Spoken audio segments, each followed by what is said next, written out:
Hello, and welcome back to the Woodland Viper Airsoft channel. Today's video will be comprised of some Trouble in Terrace Town games at my home field just behind my house. I hope you enjoy the video and consider giving me a like and subscribe, but for now, let's dive in.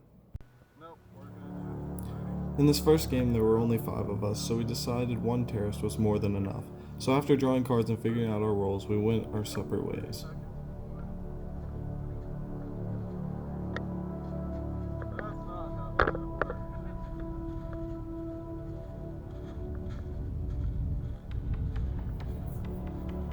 In any game of TTT, it's important to know where the other players are, or at least the direction they are traveling.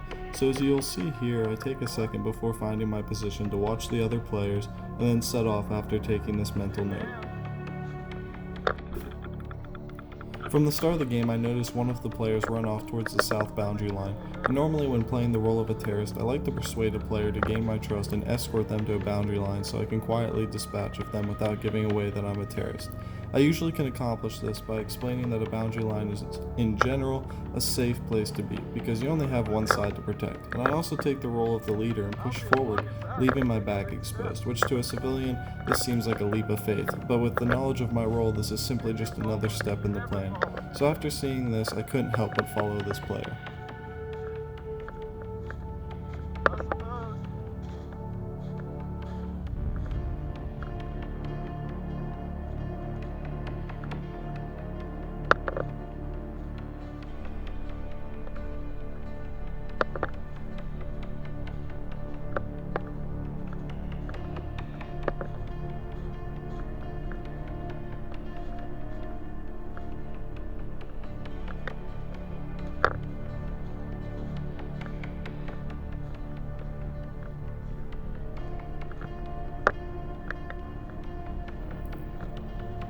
After seeing my target lock down a spot, I keep walking what appears to be my own path, but it's just a detour to a flanking position with dense foliage for the perfect concealed ambush.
By the time she had noticed me, it was too late, and with this isolated kill, I could walk away like I was never there.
Keeping a calm stance and walking in the open field may seem like a misplay, but due to the fact that the other 3 players still don't know I'm a terrorist, I just seem like another cautious civilian.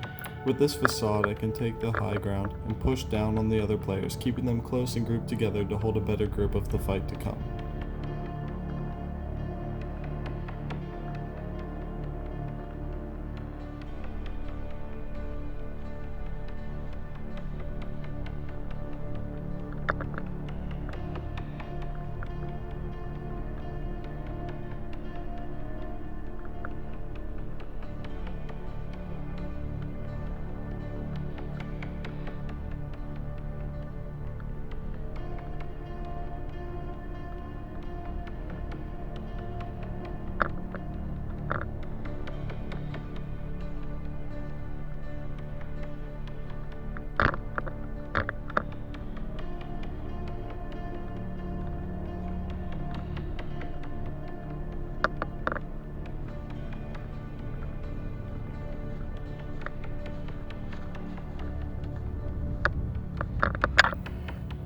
After spotting the remaining 3 players grouped up and near the only large structure on the field, I make my move and open fire to encourage them to take cover behind the structure, which works like a charm.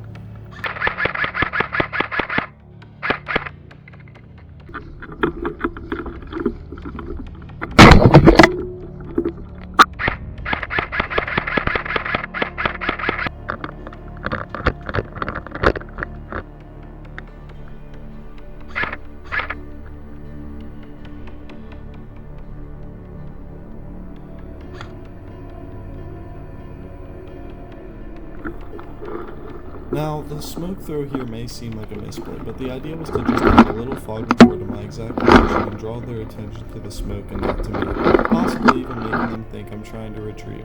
And with this little bit of confusion, I'm able to take out 2 of the 3 players before me.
After a brief pause to fill my mag, the last player makes his assault, and in his exposed charge I can finally land the killing blow, ending the game victorious.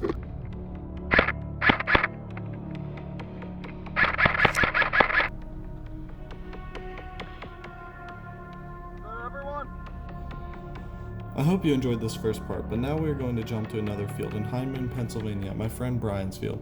He also has a YouTube channel called Ace the Beast that I'll leave a link to in the description. Please check it out and give him a like and subscribe as well. He's one of the best snipers I've ever seen. But for now, let's dive into the next game of TTT. Even though there are still 5 of us at this next game, they agreed that they wanted 2 terrorists and a detective. So we take our cards and make the circle so the terrorists can find their partner in crime. And again, I'm a terrorist, but this time I'll have my partner Jojo.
This time is a far better example of how I develop trust with the civilians in the game and move them to the perfect kill zone. I begin with explaining that I'm moving my rifle from semi-automatic to safety, which is a simple gesture of good faith.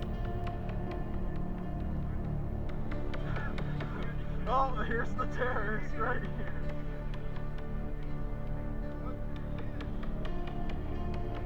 Yeah, I noticed that. I was like, who drew that? I was like, getting out the crime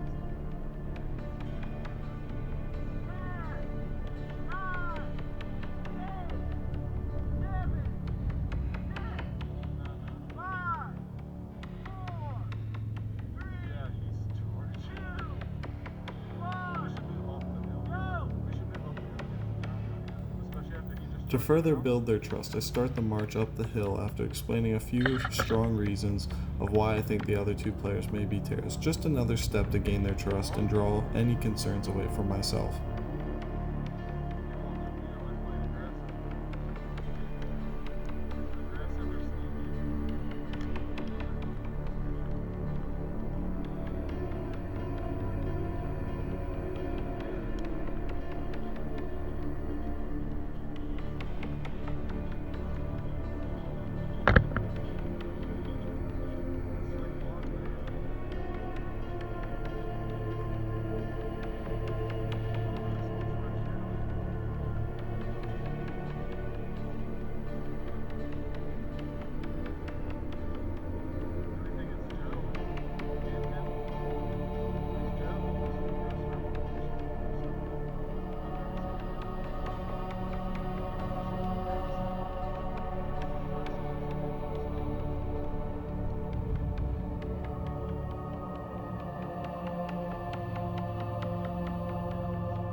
After calling out a player's position in front of us and securing a flanking position on them near the south boundary line, I take my shot while they are distracted.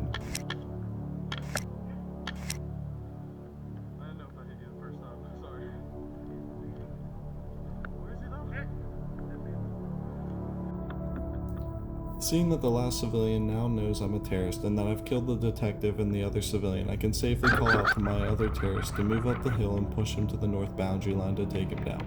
But normally you should never call out another terrorist. Actually, in some games I like to shoot in the direction of a friendly terrorist to gain the trust of the civilians or the detective, even though I knowingly won't hit them. Using suppressive fire, I can push forward to a better position of cover, but due to the valley's crosswind, a lot of my shots are still curving to the right in this long range.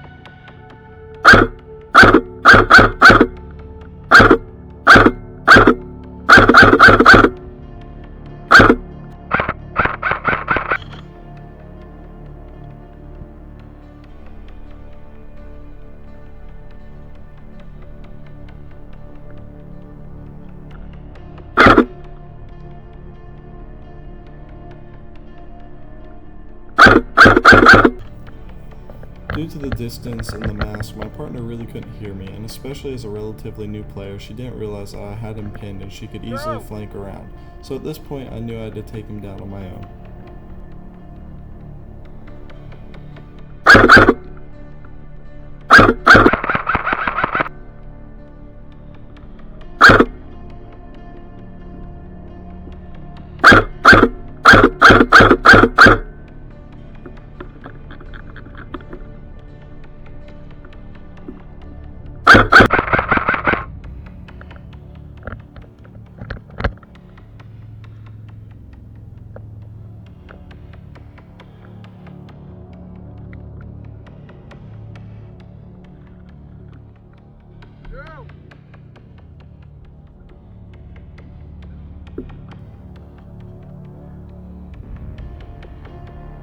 Joe, push up behind him.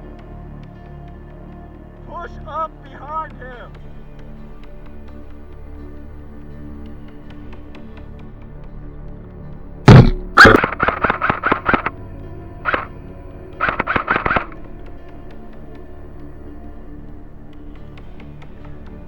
Joe, he's on me.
By getting down low, I hoped to make him think I had given up or was retreating, switching his attention to my comrade's position, knowing she was safely out of his range but still holding enough of a threat to gain his interest.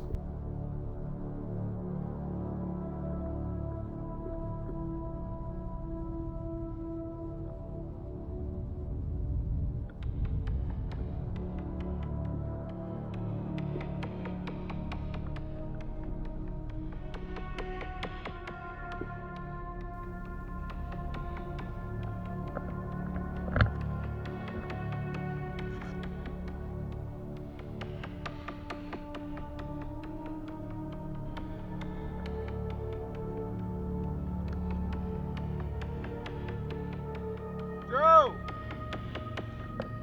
push up.